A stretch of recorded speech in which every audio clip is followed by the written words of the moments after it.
How's it going, guys? My name is Zach with the Movie Castle, and today I kind of have a pretty nostalgic pool to talk about, and that is Paranormal Entity.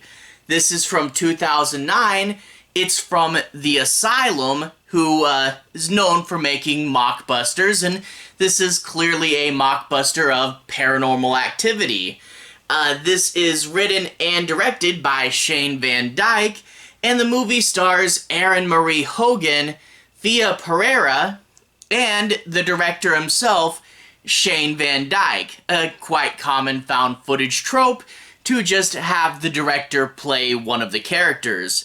Now this movie, as I said earlier, kind of nostalgic for me because this is almost 15 years old, which is pretty crazy, but I saw this around the time when it came out.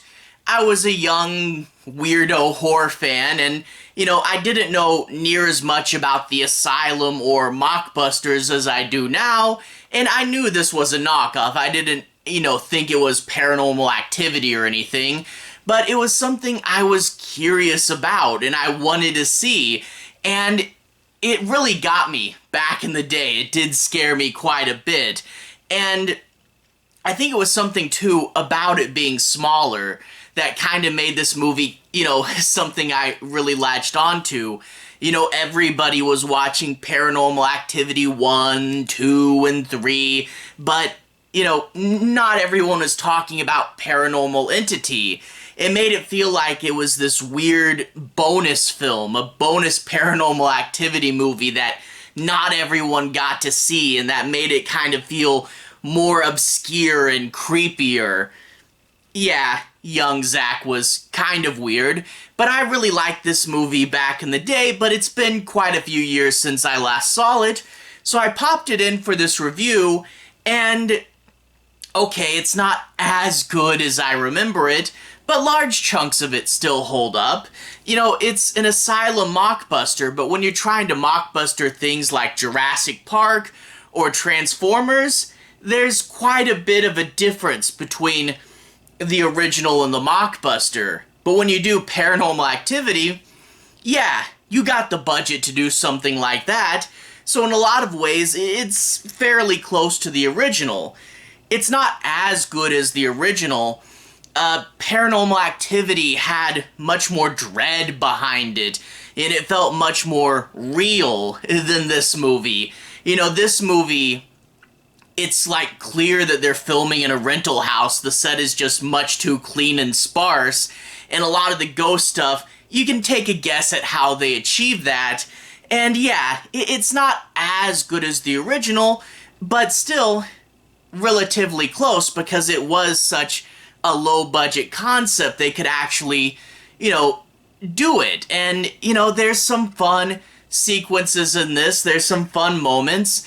And, okay, it does drag at times, but overall, it's still a pretty fun little found footage movie, although I guess by today's standards, it does seem a little bit basic.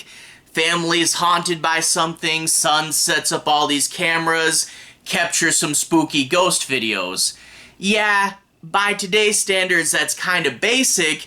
Usually a lot of the other found footage movies would throw in some sort of twist or larger plot element, but part of the reason why this movie is so simple is it was one of the first.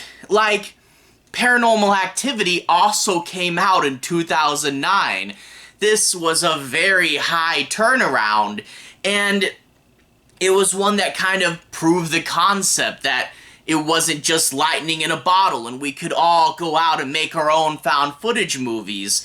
And there just has to be something about this where, you see something and then you try to do it yourself, and you try to do it yourself and make the whole thing in less than a year.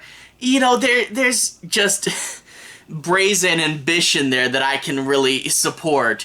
So yeah, not as good as the original, but still closer than a lot of them get. And it's still a really fun, found footage B-side, sure. But yeah, this is something I liked growing up, and it's not a gem or anything, but it's still fun, especially to look back historically at an early movie following Paranormal Activity's coattails. Let's talk a little bit about the plot. I'm not going to do any major spoilers, but I want to analyze this a little further by talking about a few plot points. I'll be avoiding most of the end, though. Well, except for the fact that the movie doesn't. I guess I should get into that. The movie opens up with a 911 phone call and a block of text, and basically just tells you how the movie's gonna end. Yeah, 911 phone call, text. This is the end of the movie, and it's just telling us right there at the beginning.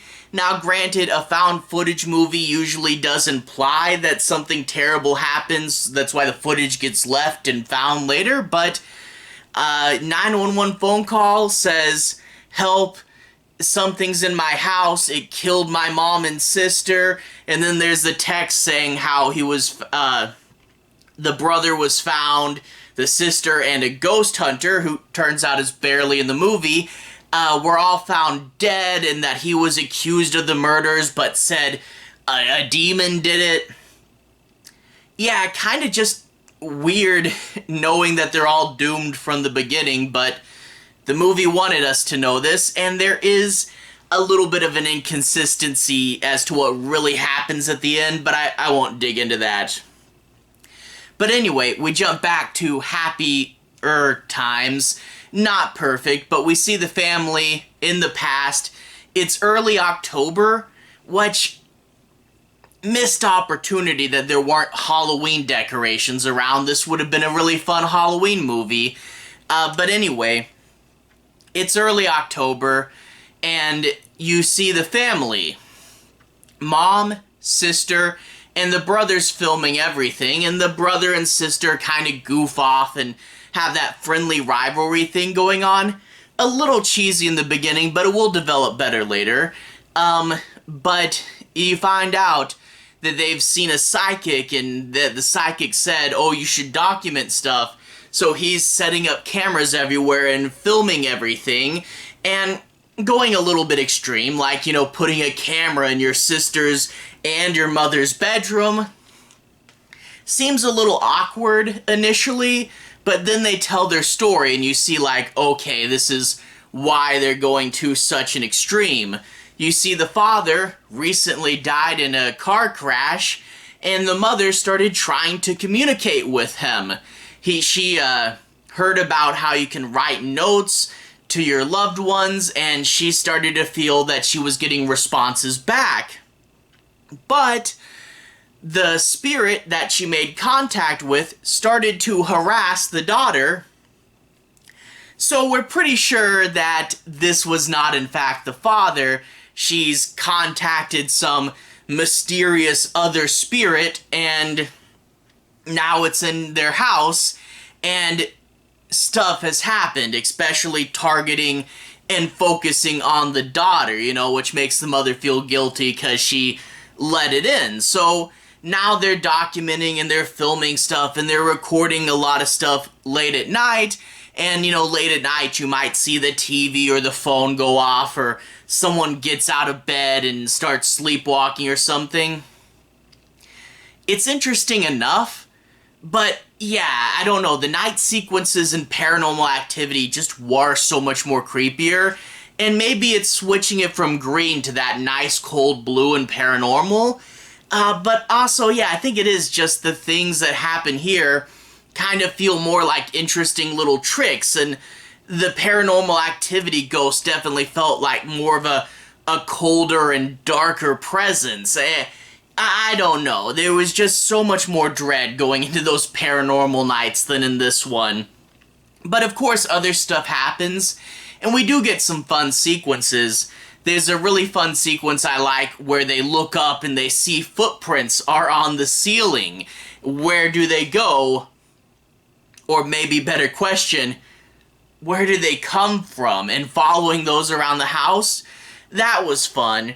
There's a pretty fun sequence where the brother sends the mother and the daughter out to stay in a hotel, and he's left alone at night, and he's stringing up these little bells, you know? And that's a fun idea, these little tripwire bells, and they ring so you know something's moving somewhere in the house. That's a pretty cool sequence. Again, though, it's never anything too super spooky, and we do get times where it does drag on a little bit, like when he's searching the house. Fun sequences because you're in a haunted house looking around, but you can get a little bit too much. Like, there's one scene where he finds the front door open and he looks around outside for quite a few minutes and nothing significant really happens. So there is a bit of dead air in here, but it's not too bad.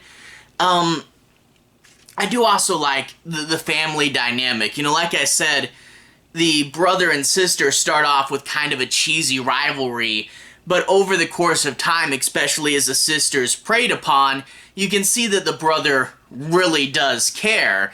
And yeah, that is cool. You know, this is actually a lot more closer up. There's a lot more handheld and POV shots than in Paranormal, because Paranormal is so many wides. And, you know, it does do a lot. You know, it, again, doesn't make it as cold as those Paranormal wides got really cold, which helped with the atmosphere. But it really does help you get closer to the characters. I don't know, but there is more POV stuff. Anyway, with this one, yeah, it's one that doesn't get as good as Paranormal did, but it gets a lot closer than other mockbusters, because, you know, again, that budgetary issue, but it always felt like a fun little B-side. Again, relatively basic with what found footage would eventually become, but an interesting side note as an early adapter, and a pretty interesting story, and yeah, I don't know. Maybe it's just a powerful nostalgia trip for me. What do you guys think? Anyway, to everyone who's watched so far, thank you for watching. To everyone who's liked and subscribed, thank you. You really are helping the channel out. I'll leave a relevant playlist on the bottom. This should be my found footage movies playlist. If you want to see me talk about a lot more found footage movies, I've talked about Wreck and VHS and Houses October Built, and I hope to add more to this playlist pretty soon. Anyway, have a good day. I'll see you guys again very, very soon. Relevant playlist on the bottom. Have a good day now.